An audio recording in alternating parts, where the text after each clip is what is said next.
Hello, everyone, and welcome to another episode of Let's Talk Business South Carolina. We're up to episode number 68, if you are keeping score, and as always, I am your host, Rick Jenkins. As tax season approaches, business owners and executives are facing a rapidly changing landscape.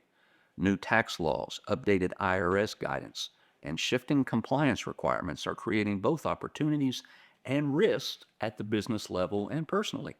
Today, we're joined by our trusted tax advisor to break down what's changed and what matters most, and what business leaders like you need to know as they prepare to file. Here to provide some practical insight to help you avoid surprises and plan ahead is John Price. He is the managing member at Scott & Company, one of South Carolina's premier accounting, tax, and consulting firms. John, welcome to the show. Thank you, Rick. It is good to have you here. You were here last year at this time, and here you are back, and so I'm glad you joined me. And you know what? It is that time of year where two things happen. One, we start thinking about filing our taxes, and two, John gets really, really busy. Yeah, Yeah, that's true. So it's the calm before the storm right now. that's right. But you've got a few really hectic months coming up, and I appreciate you taking a little bit of time to come and talk to us and our viewers and our listeners and provide some advice. And we're going to talk about a couple things today. But before we do that, you work for Scott & Company, and you've been there for a while. Just give us that elevator speech about who those guys are. Yeah, so we're located in Columbia, in South Carolina, and we have our main office is there. There's about 30 of us. We recently opened a small little office in Charlotte. So we have a couple people there working in Charlotte, but we've been around since this is our 30th year. We're celebrating our 30th year in business, and so we just are always out there looking to help people either be in tax or assurance or CAS. So that's kind of what we're doing. And I've been with the firm since 2002. Yeah. Oh, wow. Okay. So you've been there quite a while. Mm-hmm. How much longer are you working, John? I've got another 8 years because I have two teenagers still at home, so I got to get them through college. You got people on your payroll still. Yes. Yeah, I understand.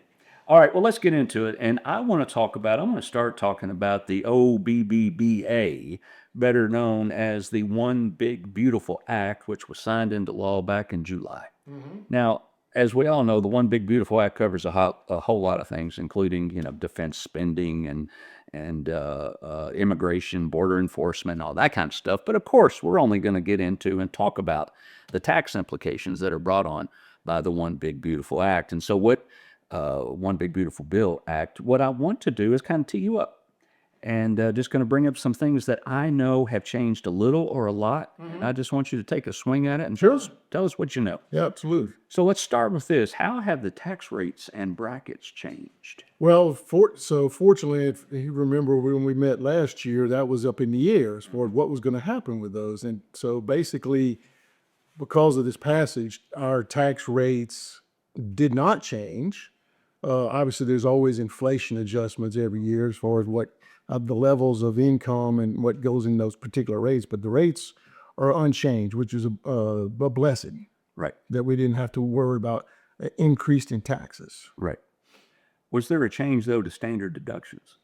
The standard deduction really didn't change either. It's just it obviously just gets adjusted for inflation too, and so that most people even, there's going to be more people that didn't used to get to use itemized deductions will probably get to itemize this coming year, or even in 2025 because of the SALT cap being moved from 10 to 40,000. So now SALT is the local tax. That's your state income taxes, your real estate taxes, and your personal property taxes. So if you had more than $10,000 worth in the past, you could only deduct that amount, but now you can, depending on your income level, you'll get up to maybe 40,000. So that will allow you to itemize instead of having to take standard deduction. Right.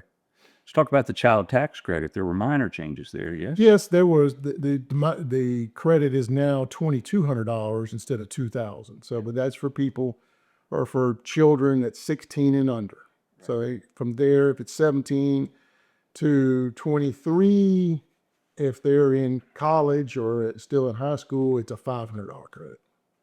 Obviously, this show is called Let's Talk Business South Carolina. We've got a whole lot of business executives out there that watch and listen to us. And so I want to talk about a couple things up there, Allie. the QBI, the Qualified Business Income Deduction, and QSBS, the Qualified Small Business Stock. There have been some changes there, and in the QBI, the deduction was made permanent, as I understand That's it. right. But anything else that we need to know? No, they really didn't tweak that at all, other than just leaving it there so that those people who are getting income from a pass-through entity like an S corp or a partnership, again, depending on whether or not it's a specialized service trader business or just a regular, we sell widgets type of business, would get to use that deduction as a 20% of what with their K1 income. Right.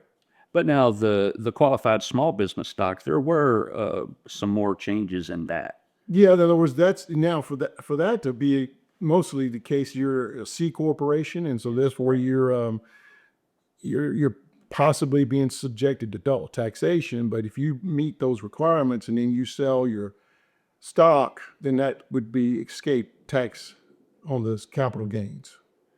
No taxes on tips, which was a pretty big thing. Well, there's a limit. So it's a $25,000 limit. So you can only Right. if you're a successful server or Uber driver or something like that, and you're doing a lot, that's up to 25,000. So that's And what was it before?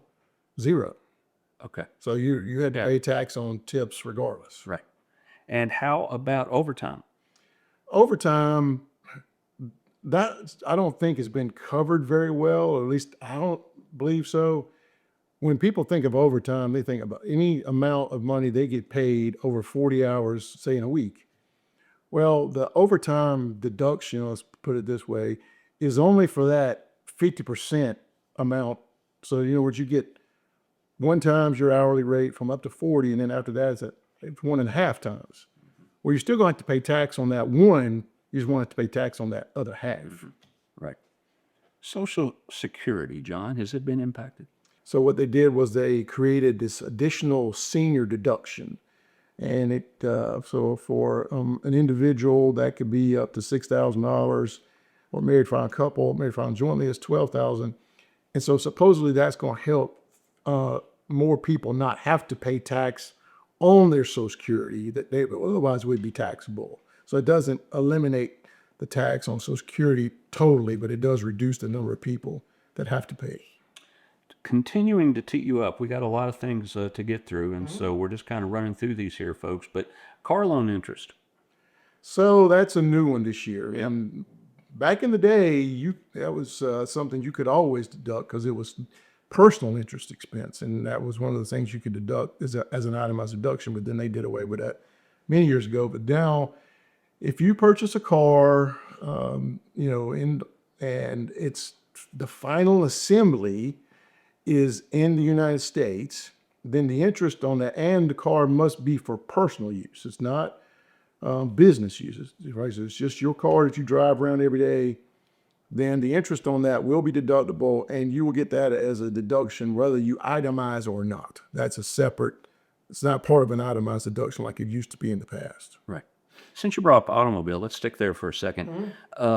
If you are a business owner, and I am, there are a couple different ways that you can handle your automobile. Yes. What are those? Well, there's the actual expense method, so to speak, or there's the standard mileage rate. So with actual is like when you first put that vehicle in service, whether it's something that you just bought or whether you just started a business and you already had your car, then you have to start taking depreciation on the business use of that car and all of the expenses associated with it. Property taxes, insurance, gasoline, you name it. Whatever that business use is, if it's 51% or 100%, then that's a straight up, and that you start that method, you have to continue that method for the entire use of that particular vehicle. You can do that, or you can just take the standard mileage rate and say, I'm going to take the number of miles I drove times the standard mileage rate, and that's what my auto expense is going to be. In 25, the mileage rate was 70 cents. In 26, it's going to be 72.5 cents. Right.